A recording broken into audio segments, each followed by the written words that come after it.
Baara dɔw daminɛna minisiriso la ni o ɲɛsinnen don an ka jamana ani jamana wɛrɛ olu kɔɲɔw ɲɛnabɔli ma ka kɛ ni MINUSMA o ka tagali ka bɔ an ka jamana kɔnɔ. Halisa MINUSMA ka kunnafoniw na Honorable Abubakar Sidiki Fɔnba ni ale ye CNT ale maa ye a y'a yira k'a fɔ ko u dɛsɛra u ka baaraw de la an ka ɲininkaliw kɔnɔna la aw bɛna faamuyali sɔrɔ minnu na an ka kunnafoniw kɔnɔ. Senegal jamana ɲɛmaa Macky Sall a yirala k'a fɔ a tɛna na manda sabanan kɛ u ka jamana kɔnɔ. Teliyata mafilɛbagaw Mali kɔnɔ Mali kɔ kan aw salamu alaikum ni aw ka kunnafoniw wagati selen ye min bɛna walawalali kɛ farafinna ani diɲɛ fan tɔw kibaruyaw la ka bɛn bi tarata donya ma seliba kalo tile 16 hijira 1444 a y'aw bisimila ko kura.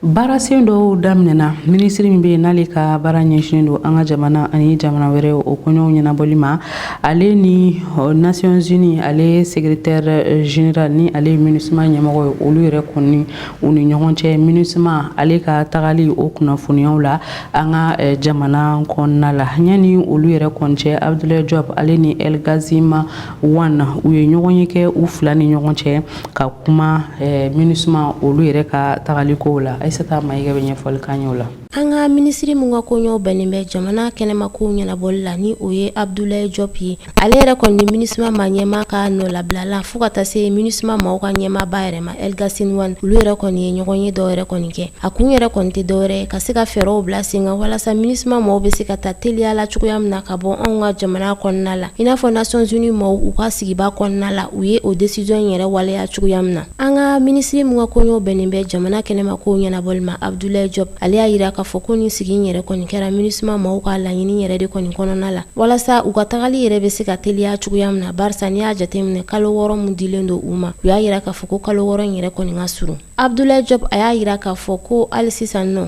ko baara caman yɛrɛ kɔni bɛ ko minnu kan ka bila sen kan walasa tagali yɛrɛ bɛ se ka teliya cogoya min na o de la fan fila in bɛɛ lajɛlen kɔni jɛna ka ni sigi kofɔlen yɛrɛ kɔni kɛ a y'a yira k'a fɔ hali sisan a ka kumaw kɔnɔna la ko komite dɔ bilalen no sen kan MINUSMA ni an ka gouvernement maaw yɛrɛ kɔni fɛ minnu bɛ ɲɔgɔn ye la walasa baara in yɛrɛ bɛ se ka teliya cogoya min na a y'a yira k'a fɔ ko cɛsiri kɔni bɛ fan fila bɛɛ lajɛlen yɛrɛ kɔni fɛ walasa bɛnkɛra mun ka Nations Unies maaw ka sigiba kɔnɔna la a bɛ se ka lawaleya cogoya min na Abdoulaye Diop a y'a yira k'a fɔ ko hali n'o y'a sɔrɔ MINUSMA maaw olu bɛ ka taa ka bɔ anw ka jamana kɔnɔna la baaraɲɔgɔnya hali sisan nɔ o kɔni bɛ Mali ni Nations Unies maaw yɛrɛ kɔni ni ɲɔgɔn cɛ u ka cakɛda wɛrɛ minnu bɛ anw ka jamana kɔnɔna la olu yɛrɛ kɔni na to yan k'u ka baaraw kɛ a kɛcogo la i n'a fɔ kɔrɔlen olu yɛrɛ bɛ a kɛ cogoya min na MINUSMA ma ɲɛma El Gazim Wane ale kɔni a yira k'a fɔ ko u ka laɲini ni olu bɛ se ka taa teliya la cogoya min na i n'a fɔ Nations Unies maaw ye décision ta cogoya min na o de la a kɔni ka kan hali sisan nɔ an ka gouvernement maaw ka se ka olu yɛrɛ dɛmɛ ni baara ninnu kɔnɔna la. An bɛ to o kunnafoniya kelen ninnu kɔnɔna la hali sisan an ka jamana gouvernement olu ka laɲini conseil de sécurité kɔni ɲɛkɔrɔ k'a fɔ MINUSMA ka ta ka bɔ an ka jamana kɔnɔna la ni conseil de sécurité olu yɛrɛ kɔni jɛna ni o waleya ninnu ye u ye dansigi kɛ MINUSMA ale ka baara la an ka jamana kɔnɔ ka kɛ ni juin kalo tile 30 san 2023 tɛmɛnen ninnu ye o kibaruya ninnu o kɔnɔna la Honorable Abubakar Sidiki Fɔnba an y'an ka kuma galamani tɛngo a la ale ka miirinaw la a y'a yira k'a fɔ MINUSMA dɛsɛra a ka baara la baara minnu kun kalifara a ma o de kama jamana ɲɛmaaw ye a laɲini a ka ta ka bɔ an ka jamana kɔnɔ. A bɛ san caman bɔ MINUSMA ka cɛdenw ka nali an ka jamana kɔnɔna la yaasa u ka se ka na lakana kɔni sabati an ka jamana kɛrɛnkɛrɛnnenya na a kɔrɔnya fanfɛla la nka i b'a ye k'a fɔ o kɛra sababu ye jamana lakana ko yɛrɛ tɔ donna bɔgɔ la ka sabu kɛ lakanabaliya yɛrɛ carila ka taa fo an ka jamana camancɛ yan fanfɛlaw la o de hukumu kɔnɔna la jamana ɲɛmaaw kun ye laɲini kɛ u k'u ka baaraw la sinsin kosɛbɛ yaasa ka se ka dankari kɛ ni lahaliya ninnu na nka i b'a ye k'a fɔ o wagati fo ka na se sisan ma u ma se ka nɔbɔ o kama jamana ɲɛmaaw ye laɲini kɛ u ka bɔ an ka jamana kɔnɔ. N'i ye jateminɛ kɛ MINUSMA bɛ yan nɔ a ka ca san 10 ye MINUSMA ka mandat kun banna depuis 2017 mais n'an ye jateminɛ kɛ MINUSMA a nakun ye min ye a m'o ɲa MINUSMA yani a ka kɛ an bolo tare a kɛra an bolo kungo de fo ka taa se ale yɛrɛ jɔyɔrɔ kun ka bon kosɛbɛ jamana yɛrɛ bayɛlɛmali baara la donc o siratigɛ kɔnɔna na ni maa min bɛ jateminɛ kɛ MINUSMA gɛnni baara daminɛna a bɛ san 2 bɔ MINUSMA kɛra ale yɛrɛ de bɛ k'a bɛɛ ɲagami. O de kama jamanadenw ka wulikajɔ k'a sababuya kɛ aw kunnafonidilaw ka kunnafoni ɲuman ye, jamanaden bɛ faamuyali sɔrɔ. Jamanadenw kɛlen ka faamuyali sɔrɔ, jamanadenw y'a laɲini k'u ka taa. O laɲini ani ka fara kɔlɔsiw kan, gouvernement fana y'i jɔ a jɔyɔrɔ la ka sira d'u ma k'u ka taa. Honorable Abubakar Sidiki Fɔnba fola ministre tɛ an ka jamana kɔnɔ yaasa ka se ka hadamadenw n'u bolofɛnw lakana nka u kun bɛ yan nɔ u yɛrɛ ka nafaw de kama. Ministre mana Mali la k'a nana maliyɛnw lakanali kama. Ministre nana ni hakilina mun ye a bɛ fɔ o de ma ko charte de l'impérialisme n'o ye diɲɛmaa bɛ se k'i wada farafinna la cogo min na k'an ka dugujukɔrɔ fɛnw bɔ k'an bila u ka an ka dekun kɔnɔ. U yɛrɛ b'a fɔ o la ko ni olu nana k'u bɛna jamana fɛn fɛn dɛmɛ k'u tɛna o jamana dɛmɛ dɛ, mais u bɛna o jamana ka sɔrɔ lakanani de la, donc u tɛna hali jamanadenw lakana. Ministre min ni sarasu 11,000 tun b'a kɔnɔ, polisi 3,000, o ministre kelen y'a fɔ bɛɛ ɲɛna ko Faransi ka armée de bɛ k'ale protéger. E nana yan nɔ k'e k'an ka na anw dɛmɛ an ka baara la, ni jamabaden n'a fɔra ko armée wɛrɛ fɛnɛ ka na o sécuriser o lakana, donc jɔnni bɛna jɔnni lakana? I ma deli k'a mɛn ko ministre ye terroriste kelen faga, i ma deli k'a mɛn k'u y'a minɛ. Olu kɔni bɛ yan dɔrɔn olu b'u janto yɛrɛ la, wa caman yɛrɛ la olu de y'an ka dekun caman kɛ parce que u ye mɔgɔ dɔw dege hali bombe explosive dali la. U ma foyi kɛ Mali na min bɛ an bɔ nin kɔnɔ. Olu kɔni y'u jigi da wariba min bɛ d'u ma i n'a fɔ san tɛmɛnen na miliyari 800 ani miliyari 20 a ka ca n'o ye, o de tun b'u bolo u bɛ ka baara k'o la, mais est-ce que o jɔda ye Mali la? O de kama Mali ɲɛmaaw ye fɛɛrɛ kɛ ka sarasu polisiw militariser k'o fara sarasu kan, ka sapeur pompiers fara sarasu kan, walasa an ka sarasu jama ka caya, an ka jamana ka kɛ an yɛrɛ ta ye. A ka fɔw la hali sisan a y'a yira k'a fɔ MINUSMA ka tagali o jaabiw sɔrɔla jamana ɲɛmaaw ale ni maliden kelen kelenna bɛɛ lajɛlen ni ka bolo di ɲɔgɔnma kɔnɔna la. An bɛ fɛ maliyɛn bɛɛ ka faamuya ko nin baara min kɛlen filɛ, an bɛ se k'a fɔ groupe 3 de ka baara o jaabi filɛ nin ye ka di an ma MINUSMA gɛnni kɔnɔ. A baara fɔlɔ o ye aw yɛrɛ kunnafonidilaw ye. Aw kunnafonidila minnu bɛ kunnafoni ɲuman di, n'a bɛna anw ɲininka, n'a bɛ ɲɛfɔli kɛ jamanadenw ɲɛna, o kunnafoni ɲuman o kɛra sababuya ye jamanadenw fana ye jamana taabolo faamuya. Jamanadenw kɛlen ka jamana taabolo faamuya, jamanadenw fana wulila ko komi an y'a faamuya anw tɛ an jɔ bilen. Donc faamuyali kɛli kɔfɛ a ye jamanadenw bila u wulila ka jɔ u sen kan. Jamanadenw ka wuli ka jɔ o nana ka na laɲini kɛ k'a fɔ faamaw ye k'an tɛ fɛ ka MINUSMA ye. Faamaw fana kɛra faama ye, faama minnu b'u ka jamanadenw lamɛn, u fana ye kɔlɔsiliw fana kɛ ka fara jamanadenw ta kan ka n'a ye k'a fɔ ko MINUSMA jɔda t'a la. Donc n'a fɔra ko MINUSMA gɛnna, gouvernement kelen ma wuli ten dɔrɔn tilegan fɛ k'a gɛn. Baaraw de kɛra. Baarasen dɔw nun donna kunungo tɛnɛ ni o yɛrɛ kɔni bɛ tali kɛ yuruguyurugu wale ale nasiraw yɛrɛ kɔni fɛ dungani ale siraw yɛrɛ kan. Tile 3 bɔɲɔgɔnko kɔnɔna la participants u yɛrɛ kɔni bɛna kalan fɛn caman na minnu bɛ tali kɛ yuruguyurugu wale o yɛrɛ kɔni kɛlɛli la douane ale nasiraw yɛrɛ kɔni fɛ. Nin baara ninnu a miirinaw bɔra douane ale direction ba o yɛrɛ kɔni yɔrɔ la ni lajɛ kofɔlen kɛnɛ kan fɛn min ye douane a direction ye minnu bɛ fan wɛrɛw fɛ fo ka taa se représentant wɛrɛw ma ale ni représentant du secteur privé olu caman olu de kɔni bɛna nin kalansen ka a laɲɛnamaya. Baara ninnu a nun donna secrétaire général fɛ min bɔra ministériso la n'ale ka baara ɲɛsinnen don kasabiko ni nafasɔrɔ sira o ko ɲɛw ma. Ni programme kofɔlen ni ale yɛrɛ kɔni sigilen no yuruguyurugu kɛlɛli la kɛrɛnkɛrɛnnenya la douane mɔgɔw ka baara kɔnɔna yɛrɛ la a yirala k'a fɔ ko a baaraw yɛrɛ kɔni laɲinina janvier kalo kɔnɔna de la san 2019 wagatiw yɛrɛ kɔnɔna. I n'a fɔ an ka wariko minisiri fo ka taa se douane ɲɛmaa ma olu ka laɲini yɛrɛ kɔni ye mun ye ŋanamuŋanamu o bɛ se ka bɔ douane ka baaraw yɛrɛ kɔni kɔnɔna la cogoya min na. Ka fara o kan bandiya waleya minnu bɛ kɛ jamanaw dankun yɛrɛ la o fana bɛ se ka nɔgɔya cogoya min na. Nin baara ninnu fana bɛ taa bɛnkan sɛbɛn dɔ kɔnɔna la u b'a fɔ mun ma ko accord d'Arusha ni an ka jamana yɛrɛ kɔni kelen do ka a bolonɔ bila o yɛrɛ kɔni fana kɔnɔna la ni atelier belebeleba in a kɔni bɛna kɛ sababu ye hali sisan nɔ ka caman fara an ka douane maaw ka dɔnniya kan kɛrɛnkɛrɛnnenya la ŋanamu waleyaw kɛlɛli yɛrɛ kɔni na i n'a fɔ ministère de l'économie waribonba minisiriso olu ka secrétaire général ale yɛrɛ ye a kuma fɔ cogoya min na ni y'a jateminɛ nafoloko baaraw sira fɛ douane kɔni nafa ka bon o yɔrɔ la kosɛbɛ o de kɔnɔna la i bɛ taa sɔrɔ u ka baaraw kɛtɔla la kuma dɔw la ŋanamu yɛrɛ kɔni bɛ ye a la o bɛ kɛ sababu ye ka na ni kɔlɔlɔ caman ye ka ɲɛsin an ka jamana ka sɔrɔ siraw yɛrɛ kɔni kɔnɔna ma ka fara o kan a bɛ se ka kɛ sababu ye ka don ni ɲɛnaminimafɛn juguw ye anw ka jamana kɔnɔna la fo ka taa se bandiya waleyaw o n'a ɲɔgɔnna camanw yɛrɛ kɔni ma fɛn min ye waribonba secrétaire général yɛrɛ Abdoulaye Traoré ale kɔni ye foli ta ka ɲɛsin Norvégiens ka cakɛda belebele dɔ ma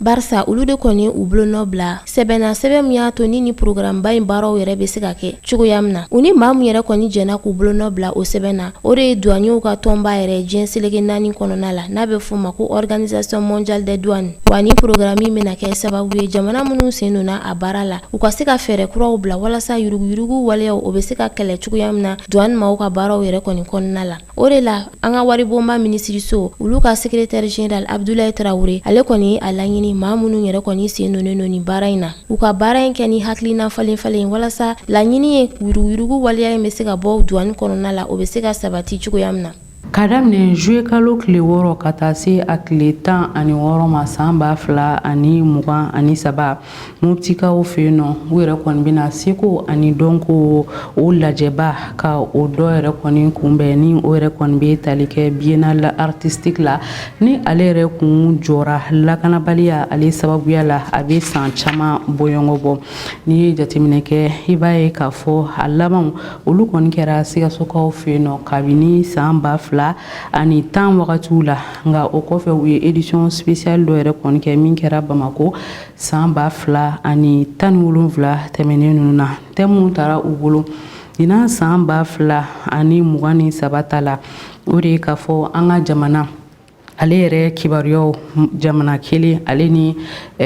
jamana yɛrɛ ka miirinaw o de kɔni taara u bolo ɲinanta yɛrɛ kɔnɔna ni tile damadamani o yɛrɛ kɔni kɔnɔna la baara minnu bɛna sigi sen kan fɛn min ye commission d'organisation u y'a yira k'a fɔ baaraw bɛɛ lajɛlen dafalen don yaasa ka se ka maaw bɛɛ lajɛlen kunbɛn minnu bɛ bɔ Bamako ale ni région kɔnɔnaw la ɲinanta in a baarasenw o nu bɛna don an ka camancɛ fanga ɲɛma colonel Asimi Goyita de fɛ maa minnu ka koɲɛw kɔni bɛnnen don biennale in labɛn ko ɲuman ma anw ka jamana kɔnɔna la olu ka ɲɛma Amani Demba Sise ale kɔni ye tagamakɛ ka taa ɲɛda biennale baaraw yɛrɛ kɔni kan ka kɛ yɔrɔ min na o de la a y'a yira k'a fɔ ko fɛn min yɔrɔw saniyali baara ye ko n'i y'a jateminɛ ko olu yɛrɛ kɔni bɛɛ lajɛlen kɔni kun cɛra ka ban wa fɛn min ye Mopti maire Isa Kansayi ale y'a yira k'a fɔ ko ale kɔni ka yɔrɔ yɛrɛ kɔni pɛrɛnnen don ka se ka région 19 bɔɲɔgɔnko maaw yɛrɛ bɛɛ lajɛlen kɔni bisimila o ni Bamakokaw yɛrɛ kɔni fana ka fara o kan maaw kan ka bisimila yɔrɔ minnu na ni o dɔw bɛ tali kɛ écolesow kɔnɔnaw la mɔgɔw bɛ se yɔrɔ minnu ma ni o bɛ tali kɛ ɲɛgɛn kɔnɔnaw la worominaw château d'eau a yirala k'a fɔ ko segi kɛra ka olu bɛɛ lajɛlen yɛrɛ kɔni kurakuraya ka fara o kan kalanyɔrɔ dɔw kɔnɔna la a yirala k'a fɔ ko fɛn min infirmerie ni pharmacie olu bɛɛ lajɛlen yɛrɛ kɔni bɛ walasa ni degun ye maa mun sɔrɔ o bɛ se ka furakɛ teliya la cogoya min na wa fɛn min ye lakanako ye biennale kɛnɛ kan a kɔni yirala k'a fɔ ko polisiw na u cɛsiri o la kosɛbɛ wa fɛn min an ka fintigilakaw ye kɛrɛnkɛrɛnnenya la an ka armée maaw olu na to ka patrouille caman kɛ walasa ka maaw ka taga ni ka segi baaraw yɛrɛ kɔni jateminɛ Mopti gouverneur a yirala k'a fɔ ni biennale ko in kun kan ko bisi 30 bɔɲɔgɔnko o de kɔni bɛ olu yɛrɛ bolo walasa maa minnu kan ka biennale yɛrɛ kɔni baaraw sinsin olu bɛ se ka bisimila cogoya min na ɲɔgɔndan minnu bɛ kɛ biennale kɔnɔna la a yirala k'a fɔ ko o baaraw bɛ kɛ u ka salle belebeleba kɔnɔ u b'a fɔ mun ma ko salle Sori Bamba o kɔfɛ biennale dayɛlɛli baaraw o ni a kuncɛli baaraw olu yɛrɛ kɔni na kɛ stade Barema Bokum yɛrɛ kɔni kɔnɔna la wa fɛn min ye organisation maaw ka ɲɛma ye Amani Demba Sise a y'a yira k'a fɔ ko cɛsiri bɛɛ lajɛlen bɛ sen kan hali sisan nɔ walasa biennale yɛrɛ bɛ se ka kɛ wasa kɔnɔna la an ka jamana kɔnɔ a y'a yira k'a fɔ ko colonel Asimi Goyita a n'an ka premier ministre Dr Choguel Kokala Mayiga olu yɛrɛ kɔni cɛsirilen don kosɛbɛ biennale baaraw bɛ se ka kɛ ka ɲɛ cogoya min na o de la an ka camancɛ fanga ma ɲɛma colonel Asimi Goyita ale yɛrɛ kɔni ye groupe belebele bila ka taa Mopti yɛrɛ kɔni kɔnɔna la walasa kuranko baaraw bɛ se ka sabati cogoya min na ko bakuruba min yɛrɛ kɔni talen no o ye anw ka jamana de ye. A kɔni bakuruba tara walasa ka se ka bɛn ani kelenya de yira anw ka jamana kɔnɔ n'u b'a fɔ ma ko le Mali une histoire commune, une seule nation, un même destin. O b'an lase farafinna ni diɲɛ fantɔ kibaruyaw la o ye Dado Dukure ka ɲininiw ye. Senegal jamana kuntigi Macky Sall ye dantigɛli kɛ tɛnɛndo n'o ye k'a tɛna manda sabana yɛrɛ laɲini jamana kuntigiya la. O dantigɛli kɛra jamana teliso kan RTS ka ɲɛsi jamanadenw ma. Ne tɛna kun bɔ san 2024 kalataw la. N hakili bɛ n ka kumasen ni sɛbɛn la. Ni y'a yira k'a fɔ san 2019 k'o de bɛ kɛ n ka manda filanan ni manda laban ye. Senegalais cɛman ni musoman minnu ye lamɛn ani ka n ka sɛbɛnw kalan. Ne ka bonya bɛ ɲɛsi olu ma wa n bɛ n ka kumakan latimɛ k'a waleya. Jamanakuntigi Sall k'a fɔtɔw fɛ. Campagne min ɲɛsira san 2019 ma, Sall kun y'a yira k'a fɔ o kɔnɔna la k'a ka manda laban ni filanan de don. N'a y'o sɛmɛntiya a ka gafe kɔnɔ nin koɲɛ in la. Nafasɔrɔ sira tɔnba min yɛrɛ bɛ diɲɛ yɔrɔ n'o bɛ wele ko Conseil d'administration du Fonds monétaire international FMI tɛnɛndo o ye wari singa dɔ kɛ n'o bɛ tali kɛ $86 miliyɔn n'a kunkanfɛn la ka ɲɛsin Mauritanie jamana ma yaasa ka yɛlɛma don jamana nafasɔrɔ siraw la. Communiqué sira fɛ FMI ye laseli kɛ Mauritanie kunnafoni lase sira fɛ n'o bɛ tali kɛ k'u bɛ $21 miliyɔn n'a kunkanfɛn di teliya la Mauritanie jamana ma wa k'a tɔ bɛ lase kalo 42 ɲɛkɔrɔ. Communiqué in kɔnɔna la a yirala k'a fɔ ko programme min bɛ Mauritanie jamana ɲɛmaaw k'olu ka fɛɛrɛ don ba la ani ka kɔkɔrɔma don FMI yɛrɛ fɛ. O dɔ ye ka Mauritanie nafasɔrɔ siraw layiriwa, ka sigida koɲɛw layiriwa ani ka fantanya kɛlɛ.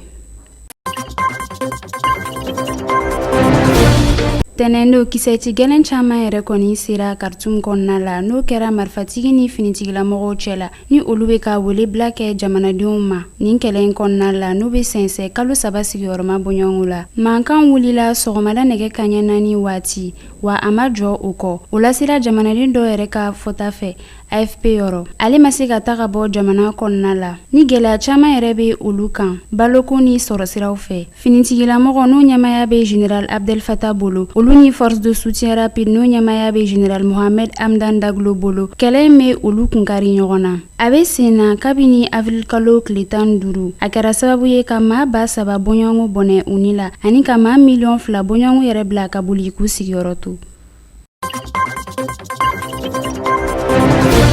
Algérie jamana ye dantigɛli kɛ tɛnɛndo n'o ye k'a bɛna dɔ bɔ a ka dugu jukɔrɔ sanufin n'o bɛ wele ko pétrole o labarali la n'o bɛ bɛn ni OPEP+ ka laɲiniw ye yaasa ka pétrole sɔngɔ basigi n'o bɛ tɛmɛ $80 kan. O dantigɛli kɛra communiqué dɔ kɔnɔna la Mauritanie ministiri min ka baara bɛnnen bɛ kuran ni dugu jukɔrɔ nafolow ma. Ale y'a yira k'a fɔ ko kumasen bɛ don ba la k'a ta utukalo nata tile fɔlɔ la ka se tile 31 ma. Kunnafoni sira y'a yira k'a fɔ ko kalo kofɔlen in kɔnɔna la pétrole labarali bɛ kɛ 194 barigon ye tile kuntaga kɔnɔna la. O laɲini sɛmɛntiyara OPEP+ jamanaw fɛ yaasa ka Arabie Saoudite ni Russie jamanaw ka fɔtaw sinsin n'o bɛ tali kɛ ka dɔ bɔ pétrole sɔngɔ la ani ka sugu basigi. Algérie ministiri min ka baara bɛnnen bɛ kuran ma ale ka fɔtaw fɛ. Nin labarali in tako filanan de bɛ ka kɛ Algérie jamana kɔnɔ kalo 3 sigiyɔrɔma yɛrɛ la. Nin bɛ dansigi kɛ aw ka bi kunnafoniw na k'aw fo ka waleɲuman dɔn Mali kɔnɔ Mali kɔ kan teliya ta sugantili la ni Ala ma basi kɛ sini ani tumani Keyita bɛ ɲɔgɔn sɔrɔ yan nɔ kunnafoniya wɛrɛw kɛnɛ kan inshallah aw k'an bɛn wagati wɛrɛ.